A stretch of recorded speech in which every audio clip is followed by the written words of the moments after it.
been looking for you for a long time. Your mother, she said she had found something dangerous. She was afraid of Valentine, of what he might do. The man who controls this, controls the world. She said that you could stop him. This weapon can wipe out the largest city in the blink of an eye. Not if we shut it down.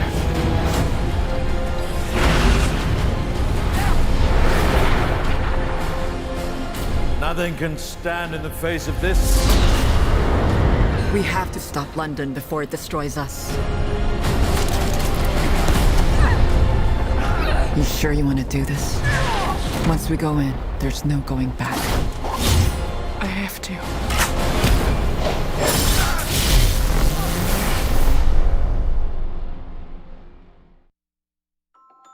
I was a hell of a good artist, a World War II illustrator, and now I can barely write my name.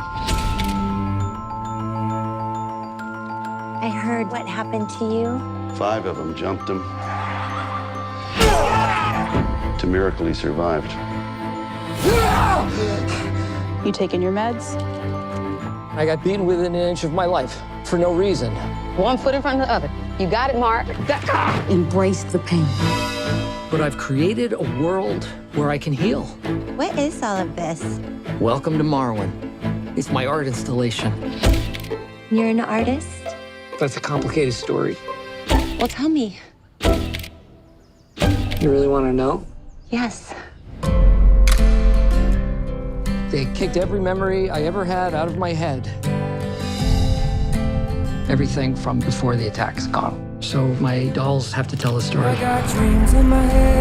These are the women of Marwen, and they protect Mark. We're one and the same, pal. From the bad guys. Let's go. More ammo! We need more ammo! I thought I heard you yelling for more gumbo. Not gumbo. No gumbo. Are all of the dolls in Marwen people you know? Yeah, there's Anna. Julie. Hell yeah. Carlala. You can't keep on running away from your problems. Roberta. Were you gonna go to the sentencing? You need to face those jerks who beat you up. I'm not really sure how to do this. Our pain is our rocket fuel. The life I once had was taken away from me, but I'm still here. I have hope. And I have my town. And I have my friends. We got your back. And I'll be okay. Anything is possible in Marwen. Bottoms up, girls.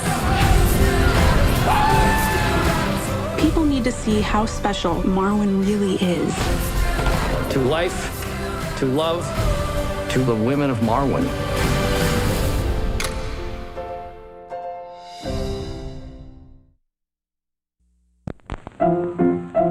Let's all go to the lobby. Let's all go to the lobby. Let's all go to the lobby to get ourselves a treat.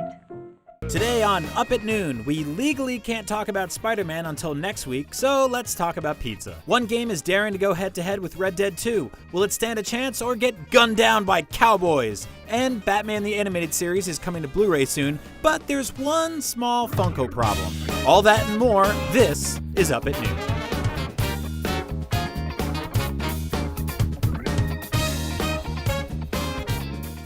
Oh, yeah, we did it. We did another week. We've and that's survived. Up at Noon is here. We're back. We doing did it. good? We set it all up, and I think we're that about calls it a day. I think we're pretty Great much good. job. Great Thanks for show. tuning in, Oh and my now God. we're just getting This is we're just getting easily our started. best one. Top 5 at least. Hi. This is Up at Noon. I'm Brian Altano. This is Max Scoville. Up at Noon is our weekly comedy variety show here at IGN, the #1 website to learn about some stuff that might interest you, hopefully. Yeah, you could call it that. Sure. We do this every week live most of the time. We try to be live anyway. We're actually live this week, and I'm This is looking live at right now. We're live on the Anything chat. can happen. We're on Twitch. We're on YouTube. We're on IGN.com. We're on all of IGN's respective apps, which include Roku, Apple TV, Xbox One, and PS4. So if you have one of those many expensive little boxes that you can download apps for, download the IGN app and then watch the show on that. Though if you want to chat with us, you can do that. I think, by the way, I just want to get something out of the way real quick. I think we look good today. We both got haircuts. We got haircuts. I think we look good today. I think you got more of a haircut than I did. I did. Slightly. I went with the, this is the Pitbull Mr. Worldwide, and you're rocking the Rachel Maddow. So I think the Jimmy Neutron, they call it. I think we're doing pretty good out here. Now we've got some, before we get into it, obviously there's some big things we want to talk about. We want to talk a little bit about Red Dead Redemption 2, one of the biggest games of the year, but it's not the only game that is coming out that last week of October. There's some other big heavy hitters that are kind of going to war with that big cowboy game. Going head to head. We're going to talk about it, but first, a little bit of the news of the world. Let's get things started. Some very sad news. I like how we call it news of the world. News of the world. It actually says something much different in the prompter that I'm not going to read out loud. We goof around a bit. Someday we'll read the wrong word and we'll get in trouble. Anyway, Battlefield 5 has been delayed to November 20th, which, you know, is, I don't know, what was it up? It was originally October something or other? Yeah, like October 16th or something like that. Yeah, so they're pushing it. The open beta starts on September 6th. Obviously, this is a big, huge, massive game. I feel like this is unusual for Battlefield to get delayed. It's unusual for any game to get delayed this close to launch when it's right here on the finish line, especially one like Battlefield, which, as we know, has gone pretty much head-to-head with Call of Duty, not necessarily with release dates, but in the kind of mind share of gamers everywhere, right? How many war-based first-person shooters are you going to buy this fall? EA hopes 2. It'll definitely be more than just Call of Duty, there was right? a story going around for a little while there about how the Battlefield pre-orders were down, and they'd been completely. They were like 85% behind Call of Duty pre-orders, and everyone got up in arms about this and said that this was in response to some of the political correctness in Battlefield 5. In reality, I believe the data for that was being pulled from a service that only takes into account physical pre-orders on Amazon, and they didn't actually have a physical edition up on Amazon for Battlefield. So like it was just... Because Amazon's been pulling some tomfoolery recently where they didn't allow a lot of their games to be pre-ordered because they were effectively nixing the 20% pre-order discount. Right. That just expired the other day, and to celebrate that, they put a bunch of games up for pre-order. Because Jeff Bezos he's hurting, man. Get that guy some money, I guess. So Call of Duty was supposed to launch, or is launching October 12th, and Battlefield was within a few days of that. And now there's some space there. So maybe you'll buy Call of Duty, you'll be disappointed by it, and then you'll buy Battlefield, or you'll just wait it out, or who knows? I think the real reason that they're delaying Battlefield 5 is they are probably taking out all of the women, and they're replacing them with festive seasonal goods such as the turkey for America's Thanksgiving and the cornucopia power-up. Now, to be fair, I do not know enough about animals or fruits to know if any of the things in that photograph are female. The tank might be as well. I'm pretty sure the tank's a girl, which is historically accurate, as is the 17-foot-tall turkey, which, as you know, World War II history buffs were everywhere over there. They kept shipping them out there. We have no idea what we're talking about. I just photoshopped this pre-coffee. I apologize. Let's move on before people yell at us. Yes. All right, so next up, this is a good thing. We've talked about this a bit on the show. They're making a new Spawn movie. Spawn! Todd McFarlane's wonderful mashup of Ghost Rider, Venom, Doctor Strange, and the Punisher all in one superhero who is a zombie man. Well, whatever. He's getting a new movie. That's supposed to be kind of like a smaller, more horror-themed movie, and they just hired or announced that they're going to be working with Greg Nicotero, who is a special effects guru who most recently worked with The Walking Dead. Yeah. But he's been around for ages. I think his first big thing was Day of the Dead, the George Romero movie. He actually worked on the original Spawn movie. Here's a photo of him with one of the walkers. If you want to pull up, there we go. That's the one right there. That is a beautiful couple. But I dug into this a little bit. Like the original Spawn movie from 1997 is, it's not great. It doesn't hold up super duper well. You can say it, but it's bad. It's definitely a bad movie, but it does have some cool practical effects. And I dug around and found some of the, when you think of that movie, you think of the awful CG on the cape and on Malbolgia, but in reality there was some pretty cool puppets and stuff. I'm not actually sure if that's Greg Nicotero or not, but I don't know. The parts of that movie that hold up do hold up pretty well, and I'm excited to see what this new iteration does in fact look like. Yeah, no, I think that's a great idea. Hey everyone, it's me. Wow, look at that. We're using a mixture of hybrid, practical, and CG. Oh God, that's actually really scary. Stop that. Put that away. Get that out of here. Thanks for watching Get it out of here. All right, a great movie. On the subject of movies that you make in 2018 because there are no ideas left, they're making a Wily Coyote movie. I'm actually really excited about this. Me too. This is the best character in the Looney Tuneverse. I will hands down say that.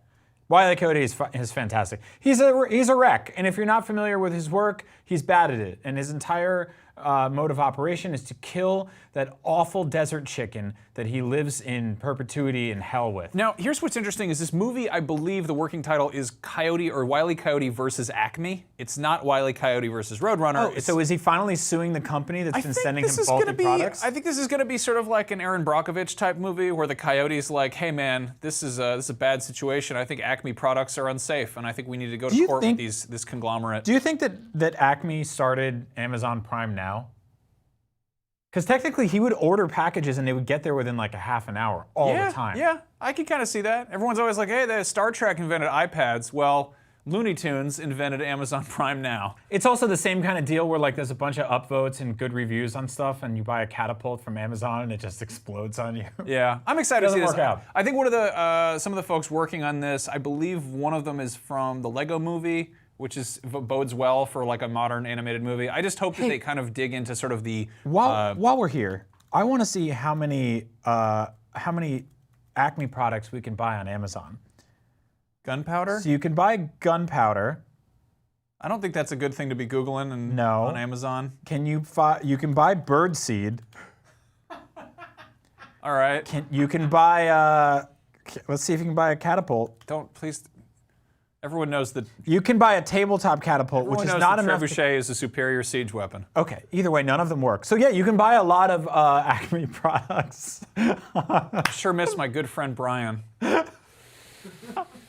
Anyway, you can buy a lot of Acme products on Amazon. They do have same-day shipping, and you can return them when they don't kill that awful desert chicken. I'm excited for a Wile E. Coyote movie because what else are you going to be excited for in this bleak, brave new world? Okay, so I think one of the funniest things at this point in sort of modern pop culture coverage is that every week DC announces something new they're doing with their cinematic universe or their TV shows or whatever. Most recently, I believe we heard that the director of The Hangover is working on a movie about the Joker, which is going to have Joaquin Phoenix in it as the Joker. That's still apparently still in the works. I think they said Robert De Niro is going to be in it. And then before we could even report on it, like I think this happened on, I don't know, like Monday or something, everyone was like, Alec Baldwin is going to be playing Bruce Wayne's dad, Dr. Thomas Wayne. But wait, he's going to be playing a different interpretation of this iconically murdered character. He's going to be playing sort of an 80s Donald Trump sort of slick businessman version. And before we could even talk about that on that show and how it's a terrible idea, we get the official statement from the Alec Baldwin Foundation, which is his Twitter account, which is weird, that it's not happening. He's not playing that character. He's not, so. It was cool to learn the word mank. That's a good word, mank. I think that's is that a type of ape? Or like a bird? Is that like a macaw? I don't know. But yeah, that's really like, I don't know what that means. I feel like this is the kind of thing where, can they don't, I think that, yeah, like a mank, I think that means like flowing hair. I'm not really sure what that word is. Anyway, so Alec Baldwin, that sounds like a kind of word he would use in like 30 Rock. I love it.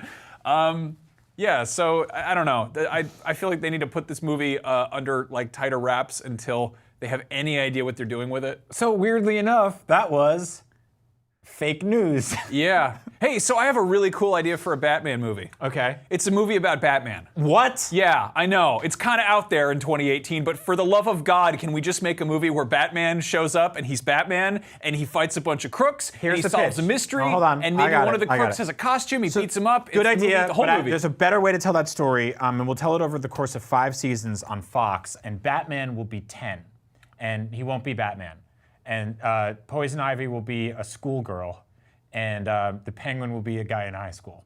Are you going to talk about the fact that they've had 3 different Poison Ivies because she's basically like a jump 10 years every season? Our producer's telling us that they've had 3 different Poison Ivies over the course of Gotham because they don't know when that show takes place, and neither do we because we don't watch it. You know who else got Poison Ivy 3 times over the course of 10 years? Me as a child. Thanks a lot, Woods. All right. Back to you, Jake. That's not Jake, that's Alec Baldwin. What a mank. Okay, so moving on. Red Dead Redemption 2 is one of the biggest games of the year, possibly one of the biggest games ever. It's a Rockstar game. It is a huge, huge landmark event whenever they put out something new. Their last big sort of official proper release was Grand Theft Auto 5. That's right. The best-selling piece of pop culture media in history. Ever. It's tops NPD every single month. That is constantly, persistently the most best-selling game. That game came out every in platform. 2013. It still outsells everything. 2018 and it's still a bestseller. So what's their follow-up? What's Rockstar's follow-up? It's Red Dead Redemption 2. It is going to be, that thing is going to leave a crater when it comes out. Nobody in their right mind would try to come out against Red Dead 2. We have seen some of the biggest AAA developers in the universe hide into Q1 of 2019 just to stay away from Rockstar because this is such a gigantic release that will clearly devastate anybody that dares to even go near it. But there are a few games who are brave enough to go toe-to-toe with Rockstar. And really, when you stop and think about it, some of these make a lot of sense. That's right. So the week prior, obviously, Red Dead comes out on October 26th, I believe. Mark your calendars, October 26th, Red Dead 2. It might actually be the 27th. I forget. We've got it written down somewhere. Anyway, it Mark comes out both the days. that week.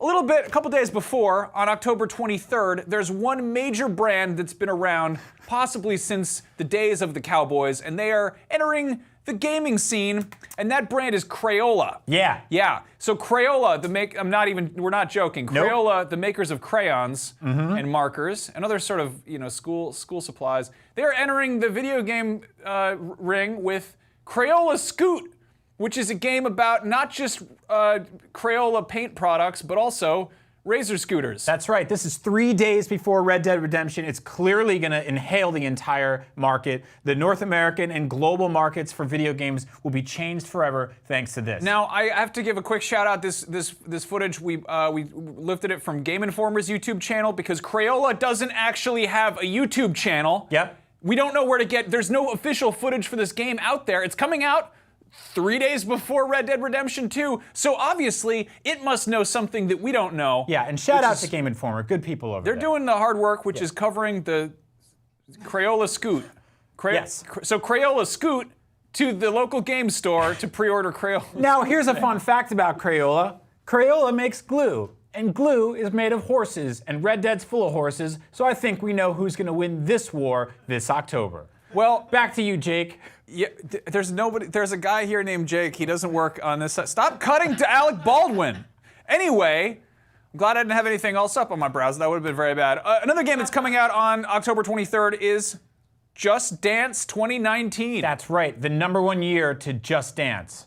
Yeah, and it's... In case you're tired of scooting, it's time to Just Dance. Now, what do you think if there were a Venn diagram of people who are excited about Red Dead Redemption 2 and people who are excited about Just Dance 2019, would you say that's like, is that like how far away do you think the circles are? I think those things could not be further apart, and that's why Ubisoft's E3 press conference every year is baffling and confusing. If there is any one person out there, if anyone sees this who is excited for both Just Dance and Red Dead 2, please write in. Yeah, write in. Up at noon at IGN.com, send us an email and tell us what the rest of your life looks like. What, Pac-Man's in this game now?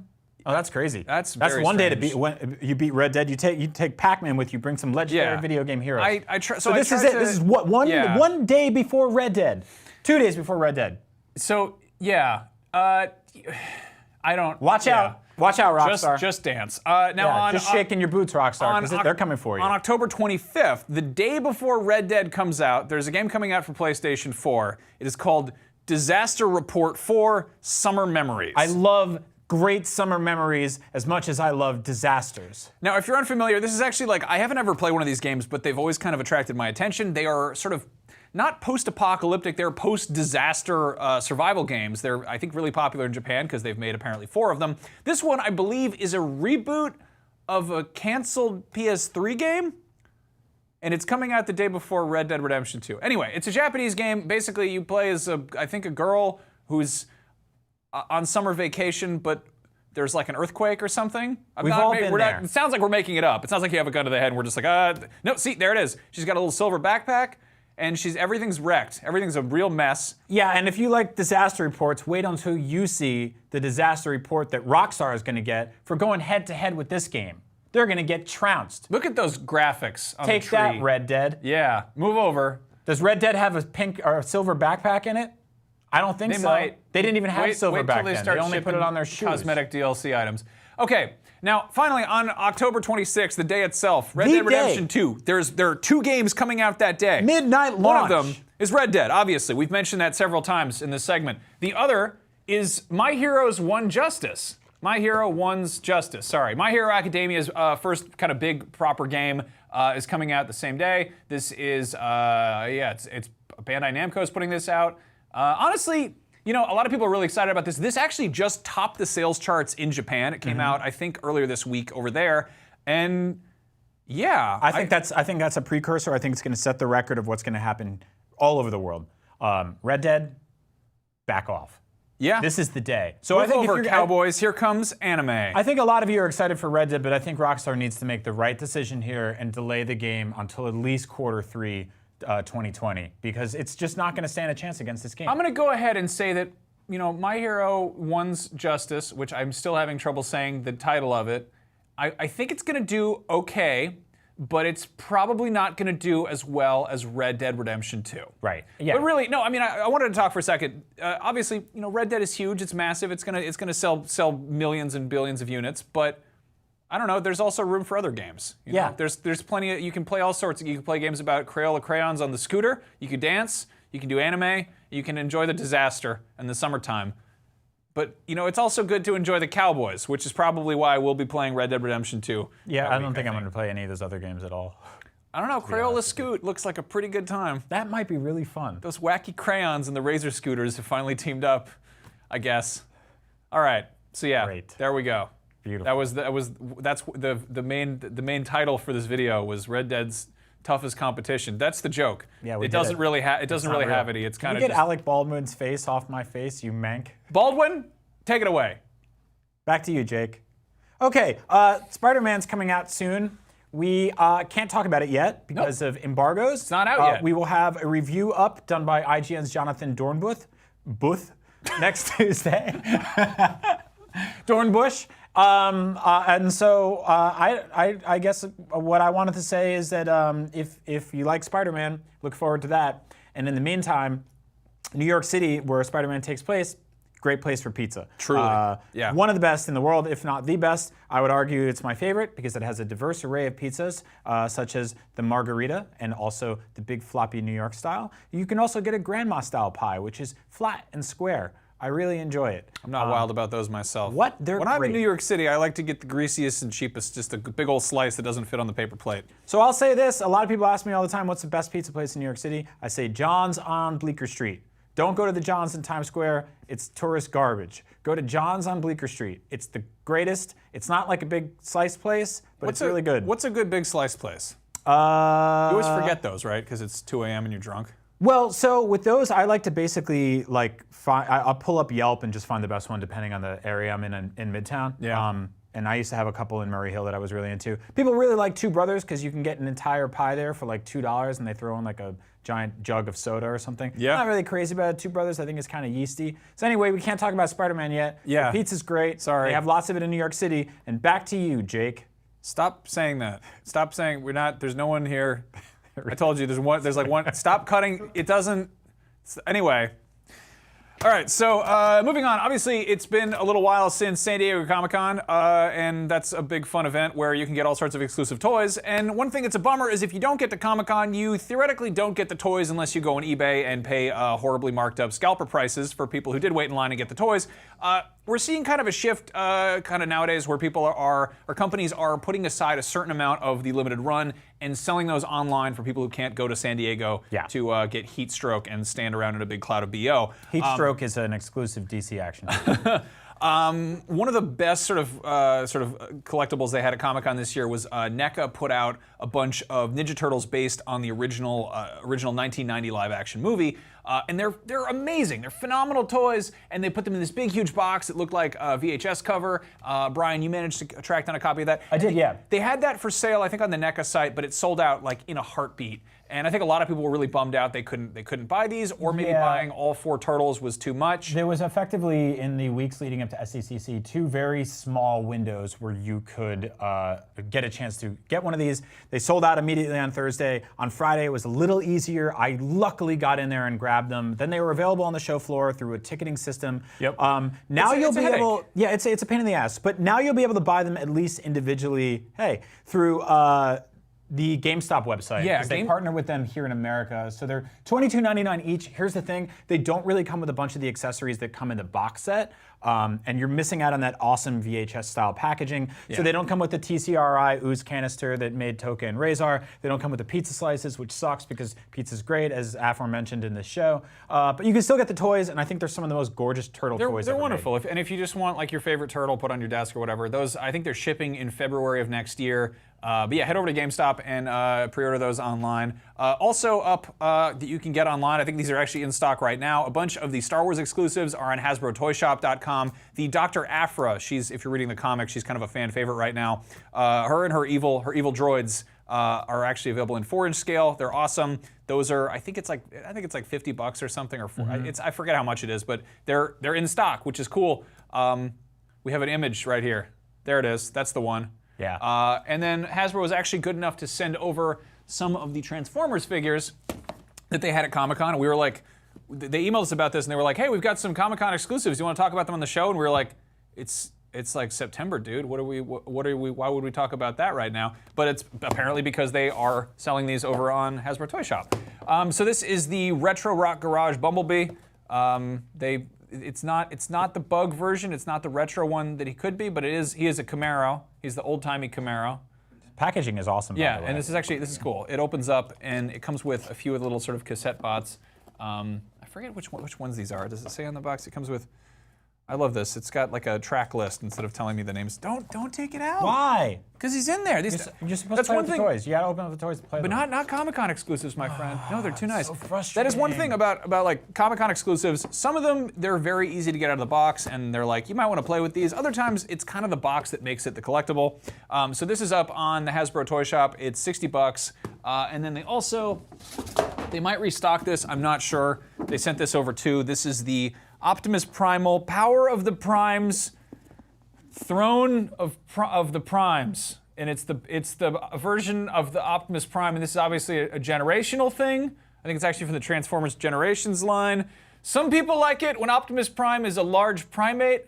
I like it when he's a truck, and it makes me uncomfortable that he is an ape king. I personally don't mind his gorilla work. I don't think that I think he's better as a truck, and I know that I'm gonna get a lot of heat for that. I think it's okay when he also wants to be a gorilla. Not everything has to be a truck. Sometimes it's okay if you want to be a gorilla. Anyway, this the sort of the throne that's in here is clearly kind of part of the packaging though, so it's it's the kind of thing you put on a shelf and you admire it. So it's really cool. If you missed the stuff at Comic-Con, you can now get it online for a bunch of different places, which is great. I think it really does suck. Even people who manage to go to Comic-Con sometimes can't get their hands on some of the stuff they're selling there. So yeah, it's a pain. Yeah. So moving on.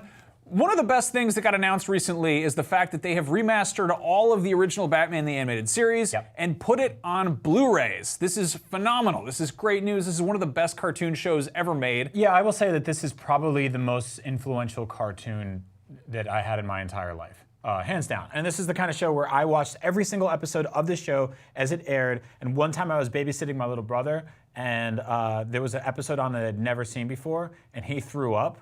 And I had to clean it, and I missed the show. And so I'm really excited for the Blu-ray release of the show because I don't remember which episode that was, and I'll never know. But it's coming out.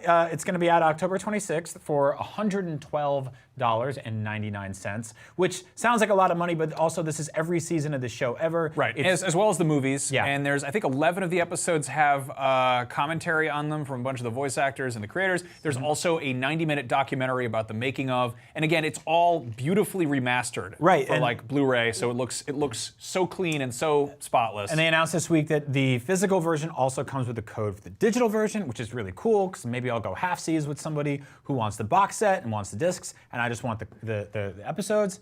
Maybe we should do that next. There's a catch. There's one huge kind of glaring problem with And here's the thing, I want to get this out of the way. I understand that a lot of you like Funko Pops. the toys. That's fine. To me, the deal with them, the sort of thing that they're really good at is that they provide an entry-level way to celebrate fandom in a very accessible way on a cheap scale. So you can walk into Walgreens or Best Buy or any toy store or anything like that and go, I really like Game of Thrones or I really like Breaking Bad or The Wire or something like that, and they have these characters and you can grab one and you can put it on your shelf. What I don't like about them is that they are almost entirely symmetrical when it comes to their art style. I don't think that they're very inspired looking. To me, they are completely opposite of, say, the art style in Batman the Animated Series, which is one of the most beautiful and iconic things of all time. Here's the thing. This box set comes with 3 sort of mini Funko bobbleheads, which there are 2 problems here. First of all, this is the deluxe limited edition box set. There is, as far as I can tell, there is no regular box set. There's no version that is just the Blu-rays and the just the thing that it actually is. You have to get the additional bonus figurines, which means that it's, if you're into that, then you're paying more for it regardless. Yeah. And even if it is like a very nominal additional fee, you just got some crap you got to get rid of. You know, it's totally like, if you want them, that's cool. If you do want them, here's my problem. And you started to say this. Yeah. Batman the Animated Series has iconic designs. It has a wonderful existing style guide, and even if you want to do a compromise between Funko and Batman the Animated Series, they've already made those. Yeah. And the figures that it comes packed with look nothing like those. Like they're not, like they're including a blue Batman, which is not how he dresses. Right. And the Joker has like a weird, like kind of he's got like yellow eyes, like. They look like Invader Zim versions. Yeah, it just doesn't look like, I mean, I understand that Funko has its own style guide, but you can see at least with the ones on top that they went a little bit more in the direction of the art and direction. And those are like the full-blown like Funko bobbleheads. These aren't like the mini versions. And again, it's still just if you like Funko Pops, this is not me telling you you're stupid or that I hate them, even if I don't like them. It's me saying and Max saying this is it's a lazy pack-in. It's also, it doesn't make sense to put them here specifically, because this should be a celebration of the art direction of the show. This entire box set is remastering one of the most beautiful and iconic looking shows of all time. And at the top of the box, can you go back to that image?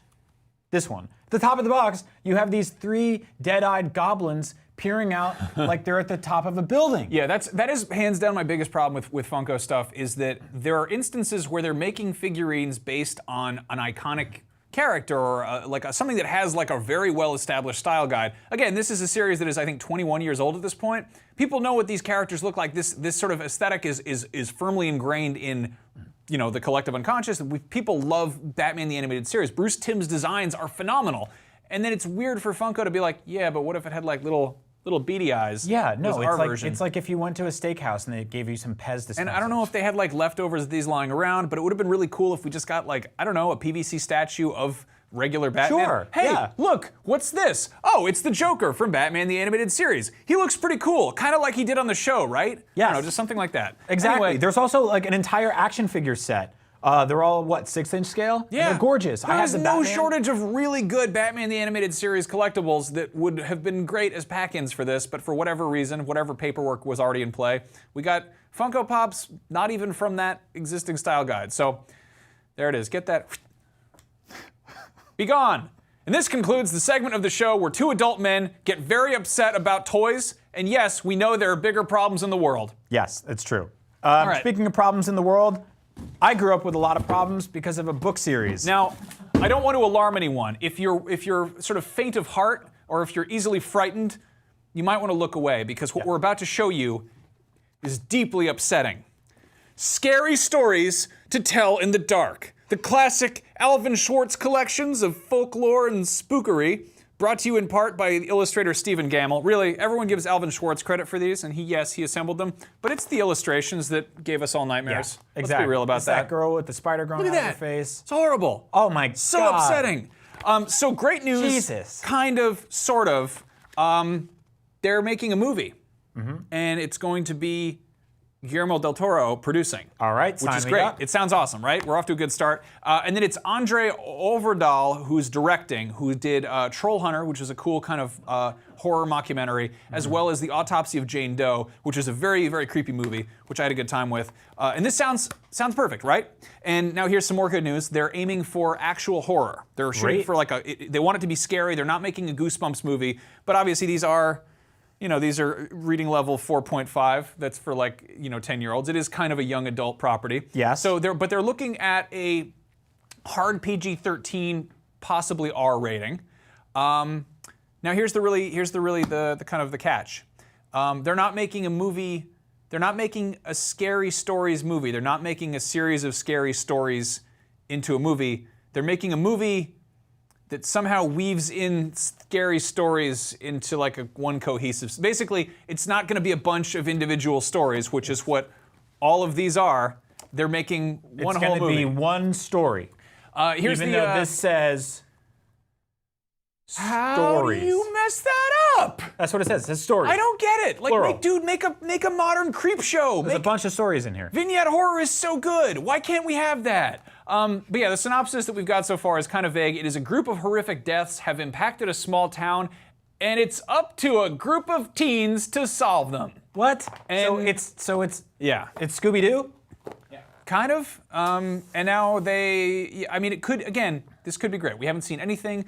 They say they are trying to stick to the sort of the original Stephen Gammell art. Here's how you do this. Kind of aesthetic. Here's how you do this. You make it like the Twilight Zone movie, or Tales from the Hood, or Ghost Stories, where it's basically four stories. Or Creepshow. VHS. Yep. 4 stories in one movie or more. You get different directors to do each one, and you make the entire film black, white, and maybe some red, like Sin City. Maybe throw in like an animated one too. Yeah, that'd be kind of that's cool. it. That's it. I don't know. It just seems like it should have been such a no-brainer, but instead they're like, here's everyone we're casting, and I just didn't even read about the cast. And like, apologies to anyone who's in this film. Congratulations on a great new role. But like, I don't know. You read these books, the characters you remember are not human beings. You remember characters like, I don't know, Harold, the awful. You remember the Hog. You remember upsetting, disgusting nightmare creatures from these. This guy. Remember this guy? This guy's awful. I had horrible nightmares from these books. Oh yeah, that Everyone old man did. that sunk through the ceiling, and That's you can hear his awful. feet. This thing, whatever the box thing. Yeah, that's That awful. lady. Yeah, that's just awful. They did say, I believe, in one thing that they're going to have. Also, if you're ready to get scared, here's people put in that movie is that guy. Oh, good, teens, just what I want in a movie based on scary stories to tell in the dark. Yeah. Where's Harold? So, Look at Harold. I don't know, man. Fingers crossed this turns out good. I'm hoping for the best here. This is kind of a letdown. I'll be honest with you. These books, I got these through probably Scholastic Book Club when I was a kid, which was like a pamphlet they sent to every kid in school, and you would tick off all the books that you wanted, and they would come to class, and they would set up shop in your library and turn it into a bookstore, and you could buy like Nintendo video game guides, and you could buy scary stories, and just like real awful nightmare child smut. It was great. It was a good time to be a kid. Horse? Look at that horse. That's a good horse. I like him a lot. Terrifying horse. Yeah, I really like him. You know what I didn't like? Yeah. I didn't like this weird lion woman. That's That's not great. Cat people. Because she had earrings. No, I mean, but obviously it might seem like we're jumping the gun on getting sort of underwhelmed by this, but like that's sort of they didn't blurt this stuff accidentally. Like they didn't just say it. Like people, I feel like to announce this in this fashion is almost preemptively killing any hype for this. I don't know how you, maybe we're alone here, but I don't know how you missed the point so hard. I'm sorry, I just read this story real quick, which is like this dude's about to marry this woman, and she hides. No, it's like a paragraph, and she hides in a trunk to surprise her groom in the attic, and she gets stuck in there, and they don't find her for years, and years later they open up the trunk, and there's a skeleton in a wedding dress, and goddamn, that's scary. This one is about wolves. I don't even remember what happens, but I was scared of wolves for like 3 years because I read it, and I wouldn't go near the other two. Unbelievable. They're very frightening books for children, and we like them a whole bunch. So anyway, go to your local library and check out Scary Stories to Tell in the Dark by Alvin Schwartz. Hell yeah. But you don't have to take my word for it. Also, Dun. Alvin Schwartz, that is like the least scariest name. Hey guys, Alvin it's Schwartz. me. It sounds Alvin like that's Schwartz. more of a Christmas name, really, when you I think know. about it. Yeah. All right, what are we talking about? Speaking of next. Christmas, hell yeah, we did it. Beautiful. That was a great segue. Man. So there are a lot of movies coming out this holiday season. This is a normal thing, kind of, but I feel like we've seen something happen the past few years, which was there was a Star Wars movie coming out every December. And this year, there isn't. And I feel like a lot of movie studios are kind of going to war for that one sweet spot. Normally when a Star Wars movie comes out, I think everyone just kind of gets out of the way. It's like when Rockstar ships a game. It's a big deal. This year was weird because Solo came out just right after Avengers and it didn't do so well, possibly because of that, possibly because of other factors. But the fact that there's no Star Wars, no Avatar, no Hobbit, None of that's happening this No Christmas. Avatar. Come on, they're not going to do an Avatar anytime soon. They're having an Avatar and Star Wars are going to fight next year. We've We can have a heard talk about that for 25 Mark my years. words. That's never going to happen. Now this year, the weeks leading up to Christmas, we've got a kind of a crazy abundance of movies. On December 14th, there are 2 huge movies coming out. One is Mortal Engines, which is Peter Jackson's latest sort of monolithic special effects fest. This is a $100 million movie based on a popular book. It's sort of like there's steampunk roving cities. Yeah, it's kind of Howl's Moving Castle-ish. Yeah. But it's this whole fantasy realm. I feel like this could do. It looks cool, but I find myself having a hard time sort of caring. Like I feel like I know a lot of people have read the book. I've seen like kids at the airport reading the book, and I'm like, this might be sort of one of those things that I'm just missing generationally. It looks really beautiful and inspired. I do hope it finds an audience because it looks like they're really putting a lot of work into it. Yeah. I don't know how well this will connect with people. It bridges that weird gap between, like, I would say it looks almost young adult because I think I wouldn't bring a kid to this, but as an adult, it also feels a little bit sort of goofy and fantastical. So it's in that weird spot in the middle. Right, and if it's a thing that like middle schoolers are really into, that their parents are like they're like, what is this? It's going to have some problems because it comes out the exact same day as Spider-Man Into the Spider-Verse, and obviously, what is it? Mortal Engines, which I just had to struggle to remember the name for. Yeah. Against Spider-Man, which has a massive, huge game coming out this fall. It's a character who's 35 years old. This is the second Spider-Man movie we've seen this year. He's not 35 counting Venom. in this movie? That's crazy. No, he's not 30. Actually, I don't know how old he is, but yeah, but it's a brand new animated Spider-Man film. It's animated, so that means that if you got the whole family together for Christmas, this is kind of a no-brainer to drag along the 8-year-olds and the adults, and everyone comes together, and everyone loves gorgeous. Spider-Man. It's gonna do. I'm so excited for this movie. It looks fantastic. Yeah, this looks really so good. the fact that that is just going up against Mortal Engines doesn't really bode well for sort of the lesser-known property. And then fast forward 5 days, in kind of the middle of the week, Disney's dropping Mary Poppins Returns. Again, another sort of household name. It's Mary Poppins. And she's returning. She's returning. She's back. She's going to do that medicine thing Yeah, again. I don't really know what. I've never seen Mary Poppins. You're not missing much. I never saw Mary Poppins. It's fine. It's I read the book. I had to read books as a kid. I don't know. It's fine. We didn't like. Yeah. It's okay. What is she like? I've seen this. I've seen the Simpsons parody more than I've seen the movie. Like I know more about. But yeah, this also looks like a weirdly dark angle for Mary Poppins. It's basically Mrs. Doubtfire with penguins. Is that it? No.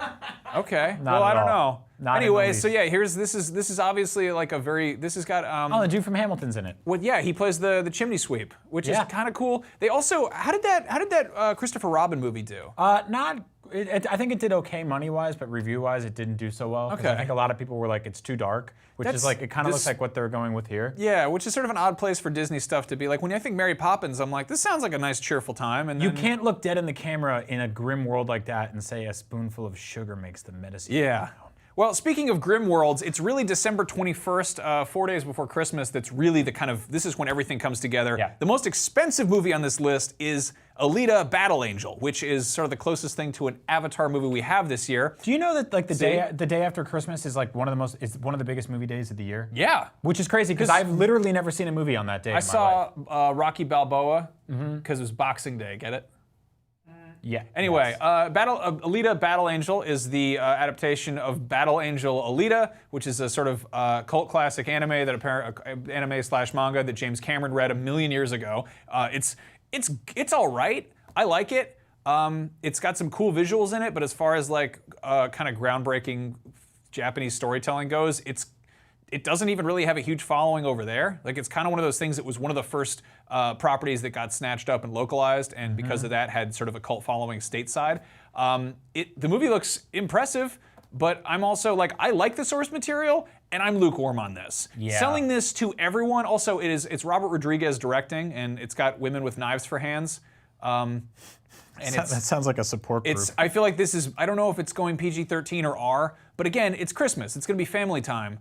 I feel like this is going to have a very hard time, again, because it's not really the most well-known property. I don't know who this is going to get the attention of. I feel like this is almost destined to fail. I could be proven wrong, but I'm getting very much kind of Valerian and the City of a Thousand Planets vibes from this. Yeah, which means that you and I will see it and we'll be like, it's not great, but we enjoyed looking at it, and everyone else will be like, you guys are crazy. And we'll see it again on Blu-ray and we'll be like, those guys were right.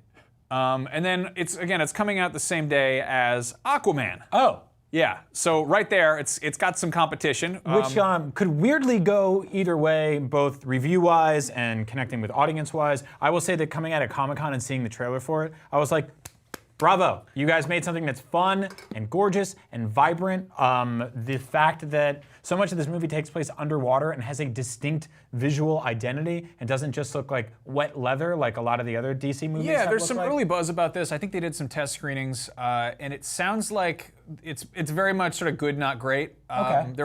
Again, I'm basing this off a handful of tweets that are floating around. But one guy said that it feels very much like a Phase 1 Marvel movie. For better or for worse, meaning like that's where they Cap the First Avenger or Thor 1 or they should be Iron Man 2. They should be kind of soft rebooting that universe. Yeah, I mean, all I want is, and I think James Wan went on record and said that this doesn't have any like teases of other DC stuff. It's a movie about Aquaman. It's not Aquaman, Dawn of New Gods or whatever. You know, it's not trying to just immediately kind of segue into the next thing. It's kind of actually giving him his some proper time.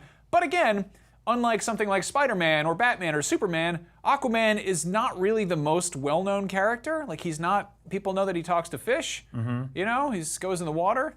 And again, that movie is opening up the same day as Bumblebee, the new Transformers movie. This is, Transformers movies always do really well. That's kind of, they've been dipping a little bit for the last 2 or 3, I think, but they've still made millions of dollars. Yep. This is the first one that's not being directed by Michael Bay, which is huge. It's actually directed by, oh God, drawing a blank on his name. He's the founder of Leica Studios. Right. And so he has a background in animation, and they're leaning very heavily into this being kind of like an E.T. type movie. Like, this is set in the 80s. Bumblebee is a Volkswagen Bug. And I think what they're smart to do here is sort of distinctly, vaguely connect it to the Transformers or the Bayformers movies that you know about, but also have it stand on its own with its own identity, which is smart because, like, to be honest with you, I went from being like a huge Transformers fan as a kid, loved the animated movie, loved the TV shows, and then sort of apprehensively watched each movie deteriorate over time, and to the point where I just think they're like indistinguishable, like confusing garbage at this point. Transformers has the same problem that the X-Men movies have, which is I think when they first came out, there was this fear that like the original classic designs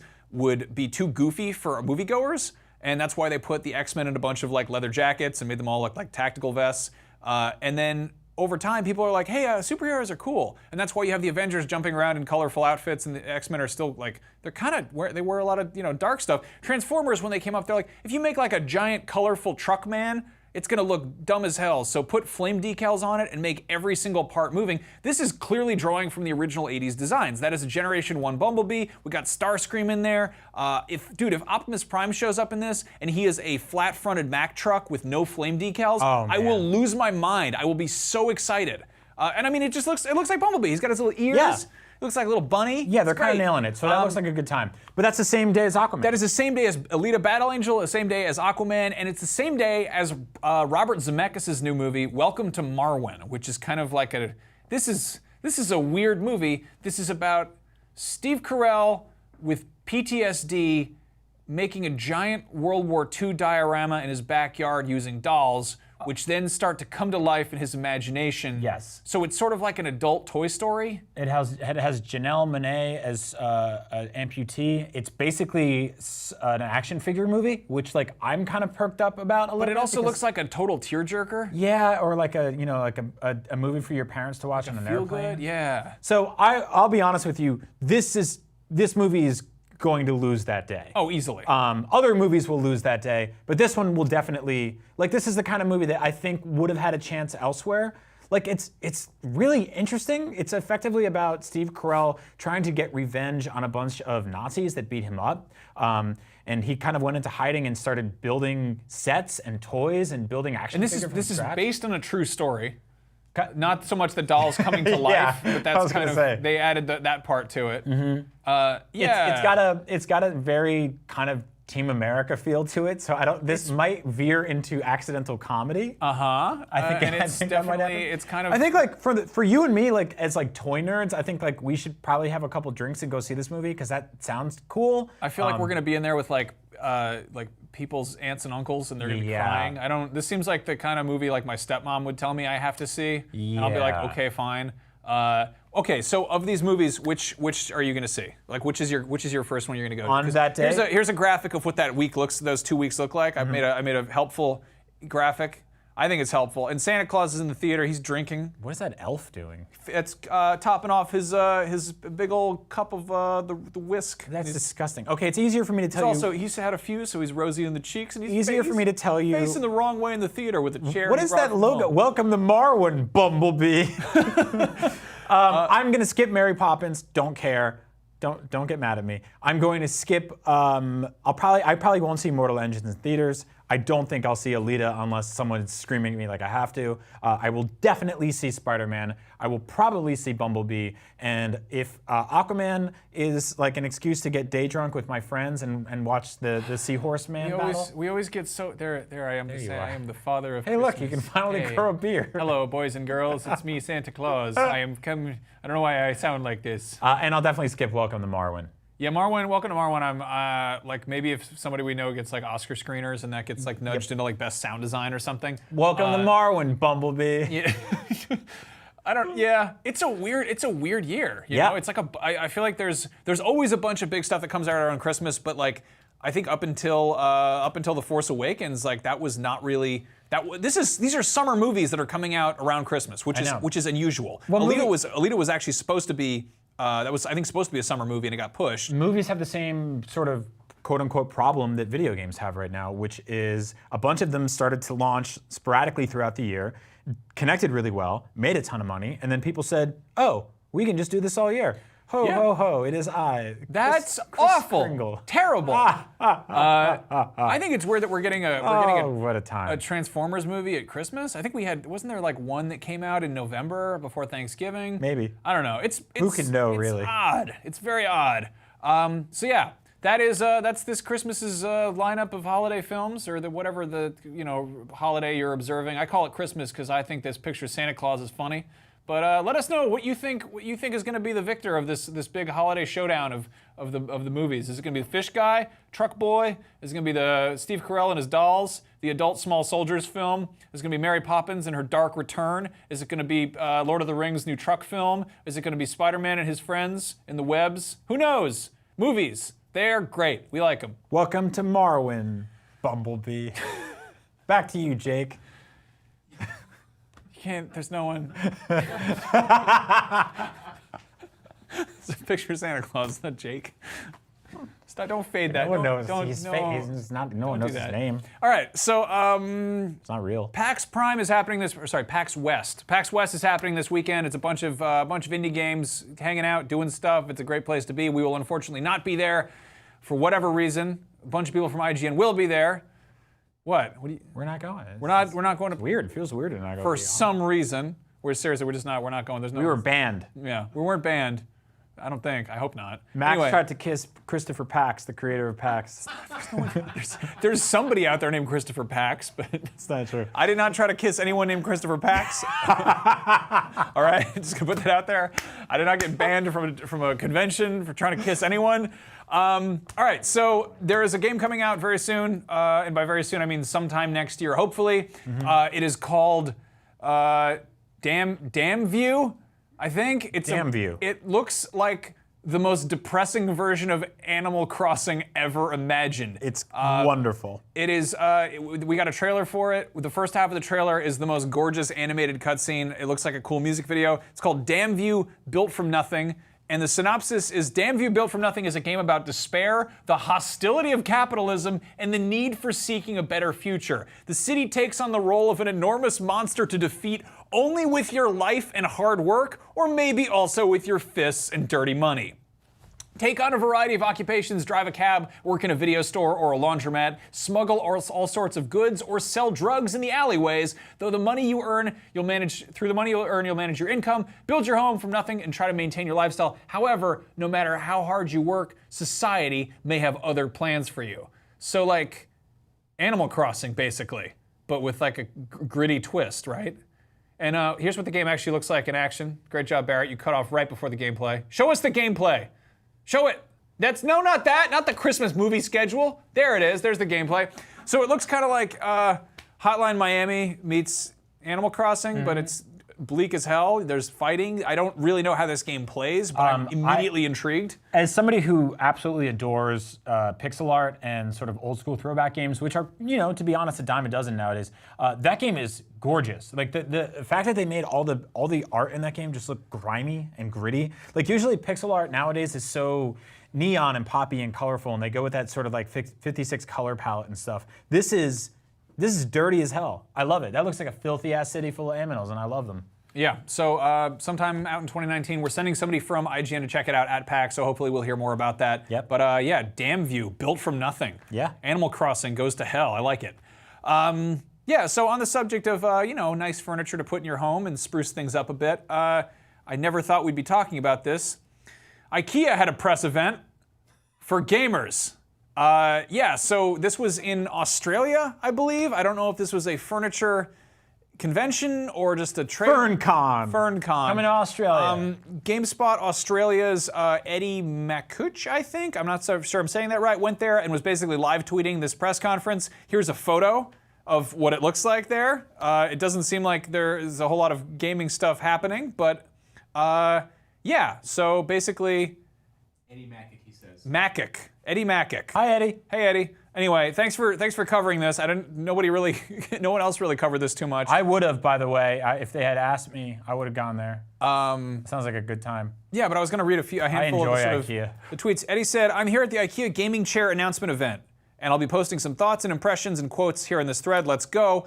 IKEA's global head of design, Marcus Engman, is here. He says IKEA is all about building products for everyone, and he apologized for failing the gaming community by not making furniture for them until now. Which, this is, by the way, is utter nonsense, because if you've ever watched a single YouTube channel, you've seen IKEA furniture in the background. Yeah. That's like the #1 thing to do when you start a video game YouTube channel, is to buy a bunch of Funko Pops, get a bunch of NES games, and put them all in a Dolph I shelf. think it's like the Kunkel or something, or you get Billy Bookcase or the Krambus or something. But yeah, this is kind of cool. Actually, why Max was not allowed to go to this convention, because he tried to kiss Christopher Kunkel. I did not. What? Christopher Kunkel? What? Anyway, Donnie Dolph. So the head of design said IKEA is working with 3D printing for how it designs new products, including the gaming chair. And then the host brings up using 3D printing to scan your butt to make a perfect chair base. And the designer says that's something that IKEA will consider. What? Really? They're going to scan the butt? I think that was a joke. But Engman, the IKEA designer, says a design challenge for gaming chairs is that there's not one typology of gamer out there. Some live in a big house. Others, like those in Sydney shoeboxes, have little space. And designing for that is a challenge IKEA is taking on. This is one thing I don't feel like enough people talk about. The setup required for different types of gaming does totally vary. Like if you're doing HTC Vive and you live in a tiny apartment, you probably aren't having the best experience because you need to have VR stuff set up every which way. Obviously, console gaming, it depends. I mean, you can have like a PS4 Pro and a very small 4K TV and a tiny like desk space. But that's clearly a thing designed for a large screen. Yeah, totally. Most people do the big sort of home theater thing. So, I mean, how you game is very different. We see this with games that have very small text in menus, but are made supposedly for consoles. So if you're sitting on your couch, you're like, what does that say over there? So it's kind of cool that IKEA is jumping on this, and we might see some interesting kind of. I'm sure they're consulting actual gamers and everything, but as far as getting sort of an outsider perspective on how to approach gaming furniture, we'll talk about another gaming chair in a second. But the IKEA thing, Engman says designing a chair for a competitive gamer who spends 16 hours in a game could lead to a product that IKEA sells as a general workplace chair. So basically. Gamers are the people who use desk chairs harder than people who are just using them for work, which is kind of cool. That's like a nice sort of stress testing ergonomics. Well, on top of gamer tested. On top of playing games in them all day, you also have to put them in the back of your apology video, so that's important. Yeah. Okay. Unfortunately, IKEA did not have any images of this chair. All they have so far, and this is really funny, is just the butt cushions. Oh, that's great. They just have the pads. They just have the butt pads there. So, they just have the pads. Yeah, but these are supposedly going to be coming out sometime in 2020. I'm just very excited to see what this looks like. And it's also, if IKEA's jumping on gaming furniture. You shouldn't jump on gaming furniture. Okay, don't. You'll break it. That if IKEA's throwing their hat into the gaming ring, you want to say anything about hats? They make hat racks there. Is that yeah, they do. Hat and racking. But no, if they're making gaming stuff, that's actually like that's kind of you could not have more mainstream acknowledgement that gaming is like a thing that people do. I think. Can you go back to that picture? The butt pads? Yeah. I think that's the worst picture you ever put on the show. That is horrible. I don't know. I have that one of the Christmas calendar. You want to come back to? Pull that up? Here's a Christmas calendar. That's okay. I actually like that. That's better.